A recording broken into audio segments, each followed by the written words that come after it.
शाम का वक्त था। मेरा दोस्त कहने लगा कि आज मैं तुम्हें एक नई मस्जिद में लेकर जाऊंगा।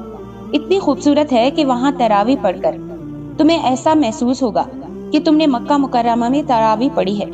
एक तो मस्जिद का सहन बहुत शानदार है।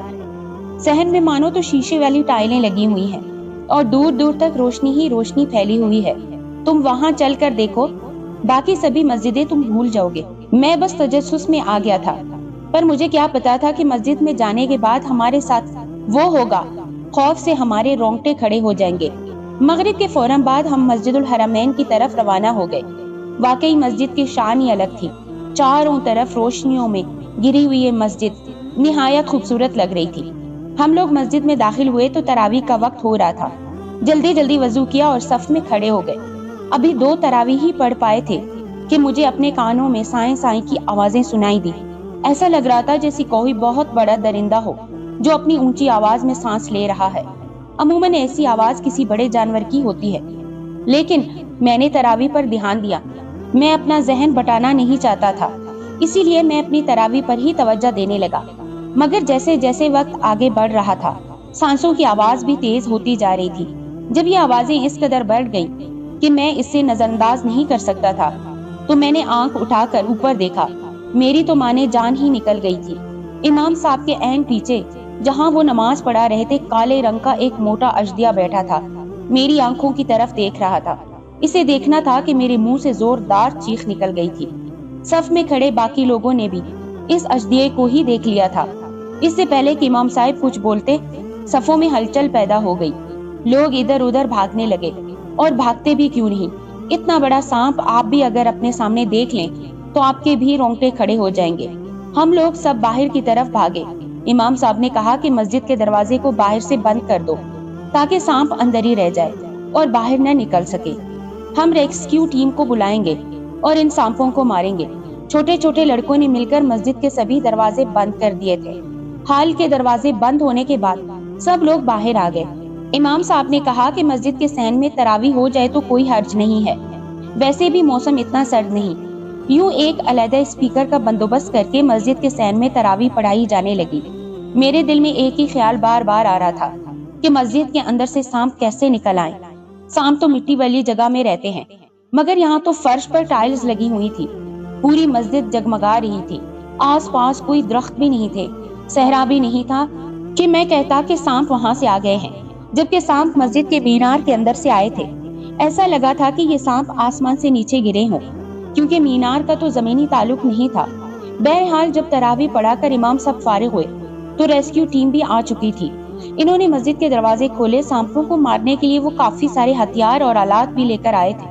मगर गजब खुदा का, जैसे ही मस्जिद के दरवाजे को खोला गया तो मस्जिद न सिर्फ सांपों बल्कि बिच्छुओं से भी भरी हुई थी। ऐसा लगता था कि दुनिया भर के सांप और बिच्छू इस मस्जिद में जमा हो गए हैं। मुझे तो हैरत हो रही थी कि इस मस्जिद में इतना सारा गंद कैसे आया। इमाम साहब ने कहा कि इतने खतरनाक अशरात की मौजूदगी में सब लोगों का यहाँ खड़े रहना खतरे से खाली नहीं है, इसलिए मस्जिद को फौरी तौर पर खाली करवाओ। रेस्क्यू टीम ने वो बिच्छू और सांप वगैरह चुन चुन कर मार दिए थे। इन्होंने मस्जिद में स्प्रे भी कर दिया और मस्जिद को अच्छे तरीके से चेक भी किया। मीनार में इस किस्म की कोई चीज नहीं थी जिससे कोई सांप, बिच्छू, कीड़ा मकोड़ा मस्जिद के अंदर दाखिल हो सके। अच्छे तरीके से पूरी मस्जिद को चेक करने के बाद पूरे 1 दिन के लिए खाली कर दिया गया था, क्योंकि रमजान के महीने में मस्जिदें ज्यादा इस्तेमाल होती हैं। इसी वजह से लोगों को सख्ती से मना कर दिया गया कि इस मस्जिद में आने से 2-3 दिन तक गुरेज की जाए। 1 दिन के लिए मस्जिद को मुकम्मल तौर पर बंद कर दिया गया। 2-3 दिन के बाद दोबारा मस्जिद में इफ्तारी थी। इफ्तारी का एहतमाम हाजी साहब ने किया था। इन्होंने ये मस्जिद तैयार करवाई थी। लोग हाजी साहब को बहुत दुआएं देते थे, लेकिन साथ ही साथ इफ्तारी पर ये बातें होने लगी कि मस्जिद में सांप और बिच्छू कहां से आ गए। आज से पहले तो ऐसा नहीं हुआ। बहुत सारे लोग ये बातें करने लगे। लोगों का कहना था कि मस्जिद तो अल्लाह का घर होता है। इन्होंने कभी किसी मस्जिद में जानवरों को या अशरात को आते नहीं देखा। ऐसा इनकी जिंदगी में पहली बार हुआ था। तभी सब आदमियों में एक आदमी खड़ा हो गया और बोला कि मैं बता सकता हूँ कि मस्जिद में ये सांप और बिच्छू क्यों निकलते हैं। सब लोग इसे हैरत से देखने लगे, क्योंकि सभी के जहनों में ये सवाल बार बार आ रहा था कि जब मीनार भी ऊपर से बंद था, सांप वगैरह भी अंदर नहीं आ सकते थे, तो फिर ये माजरा क्यों कर हुआ। इस आदमी ने हम सबसे वादा लिया कि हम ये बात किसी और को नहीं बताएंगे। हम लोग सोच भी नहीं सकते थे कि वो ऐसी बात करेगा। कहने लगा कि दोस्तों तुम लोग गौर करो तो ये सब कुछ इस इमाम मस्जिद की वजह से हुआ है। ये कुरान को सही तरीके से पढ़ता नहीं है, इसके अल्फाज की अदायगी ठीक नहीं है। जब इतने मुकद्दस महीने में ऐसा अनाड़ी शख्स हम पर मुसल्लत होगा तो मस्जिद में ऐसी ही चीजें रूनुमा होंगी। इस इमाम मस्जिद को हटाकर देखते हैं कि कोई न कोई बेहतरी जरूर आएगी। इस आदमी की बात सुनकर सभी ने इत्तेफाक किया। इमाम मस्जिद थोड़े तोतले थे, इनकी जबान से अल्फाज की अदायगी सही तरीके से नहीं हो पाती थी। कुछ लोग तो यहाँ तक कह रहे थे कि इमाम मस्जिद जानबूझकर तोतला बनता है ताकि लोग इस पर रहम खाएं और मस्जिद में चंदा वगैरह दें, जबकि मुझे ये बात कुछ ठीक नहीं लगी थी। सब लोगों ने कहा कि दोबारा ऐसा वाकया रूनुमा ना हो। इस बात से बचने के लिए इमाम मस्जिद को तब्दील किया जाए। ये बात फौरन हाजी साहब तक पहुंच गई, जिन्होंने इस मस्जिद को तहमीर करवाया था। हाजी साहब ने भी लोगों की बातों से इत्तेफाक किया और इमाम मस्जिद एक ही दिन में तब्दील कर दिया गया। अब एक निहायत ही खूबसूरत किरत वाले मुफ्ती साहब को इमाम मस्जिद बना दिया गया। वो न सिर्फ ये कि किरत खूबसूरत करते थे बल्कि इसकी शख्सियत भी काफी रोबदार थी। इनको देखकर कोई भी अंदाजा नहीं लगा सकता था कि ये बहुत ही असूल परस्त इंसान है। नए इमाम का नाम साजिद था। पहले वो इमाम मस्जिद को कोई बहाना बनाकर निकाल दिया गया था, मगर हम लोगों को ये नहीं पता था कि अब जो कुछ होने जा रहा है वो पहले से भी ज्यादा दिल दहलाने वाले होगा। और किसी के वहम व गुमान में भी न था कि 3 दिन के बाद मस्जिद दोबारा खोली गई थी। आज इमाम ने मस्जिद में नमाज पढ़ाना थी, मगर जैसे ही अजान के बाद इन्होंने तरावी की नियत के लिए हाथ उठाए तो जो मामला हुआ सबकी आंखें जैसे पत्थर की हो गई। अब की बार तो मीनार के अंदर से एक बड़ा काला मोटा सांप निकलकर मस्जिद के स्पीकर पर हमला आवर हो गया। ये मंजर देखना था कि मस्जिद की सफों में एक बार फिर से हलचल पैदा हो गई। लोग एक दूसरे को धक्के मारते मस्जिद के से बाहर निकल आए थे। अब की बार तो मामला पहले से भी ज्यादा बिगड़ गया था। मस्जिद के मीनार से सांप निकले और पूरी मस्जिद में फैल गए थे। ये सांप लातादाद थे, मगर हैरत की बात तो ये थी कि एक खास अंदाज में चलते और चक्कर लगा रहे थे। इन सांपों को देखकर सभी के होश उड़ गए थे। मस्जिद की इंतजामिया ने फौरन ही रेस्क्यू को बुलाया। फिर से रेस्क्यू को तलब किया तो वो पहले से भी ज्यादा तजुर्बाकार हो चुके थे। एक ही घंटे में मस्जिद का सफाया तो कर दिया, मगर लोगों में खौफ हिरास फैल चुका था। किसी में दोबारा हिम्मत नहीं हो रही थी कि वो मस्जिद हरमैन में जा सके। सबकी आंखें हैरत के मारे फैल गई थी। किसी को समझ नहीं आ रहा था कि ये सब कुछ क्या हुआ है। जितना लोगों के दिलों में खौफ और हिरास था, इतनी ही ज्यादा हैरत भी थी। हर एक शख्स के ज़हन में लातादाद सवाल थे और इन्हीं में से एक मैं भी था। मैं तो इस मस्जिद के करीब ही घर में रहता था। सोचने लगा कि अगर ये सांप कहीं से आते हैं, इनका कोई ठिकाना है, तो कल को पूरा इलाका अपने लपेट में ले लेंगे तो हम लोगों को क्या होगा। ये बात हमारे लिए परेशानी और हैरत की थी, मगर किसी की समझ में बात न आने पर एक और फैसला किया गया कि मस्जिद में कैमरा लगाया जाएगा। 3 दिन तक मस्जिद दोबारा बंद कर दी गई थी। मस्जिद में कैमरा लगाने का मकसद ये था कि सांप जब भी जिस भी वक्त मस्जिद में निकले, इन्हें उसी वक्त रिकॉर्ड कर लिया जाए और देखा जाए कि ये सांप आते कहाँ से हैं। मगर हमें क्या पता था कि कैमरा लगाने से मामला और गंभीर हो जाएगा। इमाम मस्जिद ने ये जिम्मेदारी मुझे सौंप दी। एक कमरे में अकेले ले जाकर इन्होंने मुझे ये बात बड़ी राजदारी से कही। बोले कि बेटा, पहले तो लोगों ने इस मस्जिद के इमाम पर शक किया था, मगर इनका वो शक भी दूर हो गया। मुझे लगता है कि ये मामला कोई और ही है। मैं चाहता हूँ कि इस कैमरे की देखभाल तुम करो।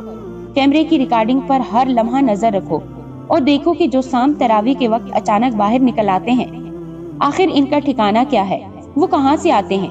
क्या मस्जिद की दीवारों में कोई नुक्स है या फिर मस्जिद तहमीर किसी गलत तरीके से की गई है कि कुछ भी समझ नहीं आता। ये बात सुनने के बाद मैंने इमाम साहब से कह दिया कि मैं इनकी बात पर पूरा अमल करूंगा। अगरचे तरावी सुनते मुक्किदा है, इसे कोई मुसलमान छोड़ नहीं सकता, लेकिन मस्जिद की वजह से मेरे लिए ये बात मजबूरी बन गई थी कि मैं तरावी छोड़कर कैमरे पर नजर रखूं, क्योंकि सब लोग इस बात के गवाह थे कि ये सांप उसी वक्त नमूदार होते थे जब तरावी की नमाज पढ़ाई जाती थी। तरावी की नमाज के दौरान ये सांप अचानक नमूदार हो जाते थे। मैंने भी कमर कस ली थी। मैंने सोचा कि अब हर सूरत में इस मामले की तह तक पहुंच कर रहूंगा। मैंने एक लम्हा भी कोताही नहीं की। अगले दिन शुरू होने से पहले मैं कैमरे की रिकॉर्डिंग पर नजर जमा कर बैठ गया। मैं बस इस लम्हों को ढूंढ रहा था جب سانپ مسجد کے محراب کے اندر سے نکلیں گے۔ پھر ایک عجیب واقعہ میری نظروں نے دیکھا کہ میری آنکھوں کے سامنے ہی مینار کے اندر 5-6 سانپ نکل آئے، لیکن میں نے تو ایک بار بھی پلک نہیں جھپکائی تھی۔ ایسا لگ رہا تھا کہ یہ سانپ آسمان سے نازل ہوئے ہوں۔ ان سانپوں کو دیکھ کر میری تو جیسے چیخیں نکل گئی تھی۔ میں اس سے پہلے یہ بات کسی کو بتاتا میرے تو اپنے رونگٹے کھڑے ہو گئے تھے۔ میری آنکھوں کے آگے اندھیرا چھا رہا تھا۔ میرے خوف کے سمجھ نہیں آ رہا تھا کہ میں جا کر ان لوگوں کو کیا بتاؤں۔ مسجد میں ایک عجیب سی ہلچل مچ گئی تھی۔ کچھ لوگوں کو تو شک ہو چکا تھا کہ آج بھی سانپ آ چکے ہیں۔ بالآخر وہی ہوا جو آج سے پہلا ہوتا آیا ہے۔ لیکن آج ہم سب لوگوں نے ایک عجیب بات دیکھی تھی کہ وہ سانپ مسجد کے فرش پر اپنا سر پٹک رہے تھے۔ ایسے سر پٹکتے جیسے کہ کسی غم میں پیٹ رہے ہوں۔ ہر طرف یہ بات آگ کی طرح پھیل چکی تھی کہ مسجد الحرمین میں ایسے سانپ ہر رات تراویح کے وقت نکل آتے ہیں۔ اس بار مشورہ کرنے کی تو گنجائش ہی نہیں تھی۔ امام صاحب نے صاف کہہ دیا کہ ہم اس معاملے پر غور کرنا ہوگا، ورنہ تب تک مسجد میں لوگوں کو بلانا بڑی خطرناک بات ہو جائے گی۔ لوگ یہاں نماز پڑھنے آتے ہیں، اگر خدا نخواستہ سانپ 2-3 لوگوں کو بھی نقصان پہنچا دے تو 2-3 گھر اجڑ سکتے ہیں۔ اس لیے ہمیں اس معاملے کو سنجیدگی سے لینے کی ضرورت ہے۔ اس بات نے مجھے بھی حیران کر دیا تھا۔ میں نے تو یہ منظر اپنی آنکھوں سے دیکھا تھا کہ سانپ آنن فانن نمودار ہوئے۔ نہ ہی میں نے انہیں کسی بل سے نکلتے دیکھا، نہ کسی دیوار کے نیچے سے یا قالین کے نیچے سے وہ نکلتے تھے، بلکہ وہ تو بس اچانک کیمرے میں نمودار ہو گئے اور میں نے ان کے آنے کو محسوس کر لیا۔ میں نے مفتی صاحب کو بھی یہ بات بتا دی۔ سب لوگوں کے سامنے بھی حقیقت آ چکی تھی کہ سانپوں کا کوئی ٹھکانہ نہیں ہے، وہ بس اچانک نمودار ہو جاتے ہیں۔ یہ بات سننا ہی تھی کہ ایک آدمی نے مشورہ دیا کہ مسجد کو جن لوگوں نے تعمیر کیا ہے یا جو اس مسجد کے ٹھیکیدار تھے انہیں بلایا جائے۔ جن مزدوروں نے مسجد کی تعمیر کی ہے انہی کو ہی معلوم ہوگا کہ یہاں ہر رات سانپ کیوں نکل آتے ہیں۔ آخر اس کے پیچھے یا تو کوئی وجہ ہے یا مسجد کی تعمیر میں کوئی نقص رہ گیا ہے۔ پتہ چلا کہ یہ مسجد حاجی صاحب نے آج سے 1 مہینہ پہلے ہی بنوائی تھی، مگر مسجد کے فرش اور بنیادیں تقریباً 6 مہینے پہلے رکھی گئی تھی۔ اس مسجد کو بنے ہوئے زیادہ وقت نہیں گزرا تھا۔ ہم سب کو یہی شک تھا کہ مسجد کی تعمیر میں کوئی نقص رہ گیا ہوگا، یا تو اس مسجد کے آس پاس سانپوں کا کوئی ٹھکانہ ہے جہاں سے سانپ نے بہت سارے بچے دے رکھے ہیں اور وہ بچے دھیرے دھیرے باہر آ رہے ہیں۔ اسی وجہ سے اس مسجد کو بنانے والے حاجی صاحب سے رابطہ کیا گیا۔ حاجی صاحب نے ہی اس مسجد کے سارے پیسے دیے تھے۔ لوگ ان کی بے پناہ عزت کرتے تھے۔ نہ صرف یہ کہ انہوں نے یہ مسجد بنوائی تھی بلکہ انہوں نے یہاں پر کافی افطاریاں بھی کروائی تھی۔ رمضان میں وہ لوگوں کا خاص خیال رکھتے اور انہیں راشن بھی بانٹتے تھے۔ حاجی صاحب کو جب یہ بات بتائی گئی کہ مسجد کے اندر سانپ نکلنے کا واقعہ پیش آ رہا ہے، اس کی وجہ سے ہمیں تکلیف ہو رہی ہے، پورا علاقہ خوف و ہراس کی لپیٹ میں آ گیا ہے، آپ یہ بتائیں کہ کن مزدوروں نے یہ مسجد تعمیر کی تھی تاکہ ان سے پوچھا جا سکے کہ یہاں پر کیا معاملہ رہ چکا ہے۔ حاجی صاحب نے عجیب بات کہنے لگے، میں نے تو بس اس مسجد کو تعمیر کرنے کے لیے پیسے دیے تھے۔ یہ مسجد اصل میں میرے ایک بھائی نے بنوائی ہے، اس کی تعمیر اسی کے حصے میں تھی۔ مسجد کو بنانے کا خیال بھی اسی کے تھا، کیونکہ وہ بہت نیک انسان ہے، اس نے لوگوں کی بہت خدمت کی ہے، مگر اس کے پاس روپیہ پیسہ نہیں تھا، وہ اپنی زندگی میں دین کی خدمت کرنا چاہتے تھے، تو اس نے مجھ سے پیسے لے کر یہ مسجد بنائی ہے۔ آپ میرے بھائی سے رابطہ کریں۔ ہم نے حاجی صاحب کے بھائی سے رابطہ کیا، اس کے بھائی بھی اسی علاقے کا رہنے والا تھا، مگر اس کی شکل دیکھ کر ایسا لگ رہا تھا کہ حاجی صاحب کا یہ دور کا رشتہ دار بھی نہیں ہے۔ اس کے چہرے پر تو جیسے وحشت برس رہی تھی، لگتا تھا کہ یہ مسجد کا نہیں بلکہ کسی اور چیز کا ٹھیکیدار ہے۔ معذرت کے ساتھ مگر اس کی بات چیت، اس کی شکل و صورت اور حلیہ مجھے ایسے ہی لگ رہا تھا۔ بہرحال میں نے اس سے کوئی بات نہیں کی تھی کیونکہ میں تو عمر میں کافی چھوٹا تھا۔ یہ بات اس مسجد کے مفتی صاحب نے ان سے پوچھی تھی کہ مسجد کی تعمیر کے دوران ایسا کیا واقعہ پیش آیا تھا کہ مسجد میں ایک نقص رہ گیا جس کی وجہ سے مسجد شام ہوتے ہی سانپوں سے بھر جاتی ہے۔ اگرچہ مفتی صاحب یہ بات کر رہے تھے مگر میرے ذہن میں کچھ اور چل رہا تھا۔ میں تو یہ سوچ رہا تھا کہ اگر یہ سانپ قدرتی طور پر کسی ٹھکانے سے آتے ہیں تو پھر یہ تراویح کے وقت ہی کیوں آتے ہیں؟ آخر تراویح کے وقت ایسا کیا ہوتا ہے کہ ان سانپوں کو معلوم ہو جاتا ہے کہ انہوں نے نکلنا ہے اور اسی وقت پر ہی وہ نکلتے ہیں جب مسجد لوگوں سے بھری ہوتی ہے؟ اس کے پیچھے آخر کوئی نہ کوئی حکمت تو ہوگی، میں نے دل میں سوچا تھا، مگر مفتی صاحب نے مجھے یہ بات کرنے کا موقع نہیں دیا۔ میں نے دیکھا کہ مسجد کو بنانے والا बुरी तरह घबरा रहा था। हमने इनसे पूछने की कोशिश तो की, मगर इसने टाल मटोल से काम लिया। हमने पूछा कि मस्जिद को बनाने वाले मजदूर कहाँ हैं, तो भी इसने सीधा जवाब नहीं दिया। कहने लगा, मैंने दूसरे इलाकों से मजदूर बुलवा कर ये मस्जिद बनवाई थी, इसी वजह से मेरे पास इनमें से किसी भी मजदूर का कोई भी राब्ता नहीं है। आप ऐसा कर लें कि इस मामले को यहीं रहने दें, मस्जिद के इस कमरे को बंद कर दें, ताकि वहां पर सांप तो क्या कोई इंसान भी न जा सके। जिस चीज में मसला हो इसे छोड़ देना चाहिए। ये बात तो है, लेकिन हमें मामले की तह तक पहुंचना है। हम लोगों ने इसको यही बात कही और मस्जिद वापस आ गए। अहले इलाके के मशवरे से ये बात पुलिस तक पहुंचाई गई थी, क्योंकि मामला तो पुलिस का ही था। मस्जिद में सांप निकलना कोई आम बात नहीं। अमूमन पुलिस में ऐसे लोग नहीं मिलते जो कि ऐसे मामलात को समझ सके, लेकिन खुशकिस्मती से हमें एक नेक एसपी साहब मिले। इन्होंने हमें जो मशवरा दिया, इसी ने ये मामला हल भी किया और इसी से हम सच तक भी पहुंच पाए थे। एसपी साहब ने कहा कि जब ये मस्जिद आप लोगों की प्रॉपर्टी है, अब लोग ही इस मस्जिद के मालिक हैं, तो इसका फैसला भी वही करेंगे। लोगों का मुश्तरका फैसला ये था कि इस मस्जिद को एक बार अंदर से खोदा जाए, मिट्टी हटाई जाए और देखा जाए कि अंदर ऐसा क्या है जिसकी वजह से ये मामला हो रहा है। एसपी साहब ने सिर्फ खोदने की ही बात की थी। यूं फैसला हो गया कि मस्जिद की टाइल्स को उखाड़ लिया जाए, मगर इससे पहले कि हम इस मंसूबे को अमली जामा पहनाते, हाजी साहब के बेटा जले पीरों वाली बिल्ली की मानिंद हम तक पहुंचा और सारी हकीकत खुद ही बयान कर दी। इसकी आंखों से आंसू रवाते और चेहरे पर नदामत का एहसास था। इसके चेहरे से साफ लग रहा था कि वो सख्त शर्मिंदा है, और हल्का भी क्यों ना। इसने जो जुर्म किया था और अपनी बेगुनाह बीवी के खून से अपनी बीवी को रंगा था, वो कोई मामूली जुर्म नहीं था। लेकिन कहते हैं कि मजलूम की आह जरूर लगती है। इसकी बीवी एक गरीब घर से थी, कुछ न कह सकी। जाहिर है एक गरीब औरत एक मर्द के आगे क्या कर सकती, मगर अल्लाह गरीबों के साथ खड़ा है।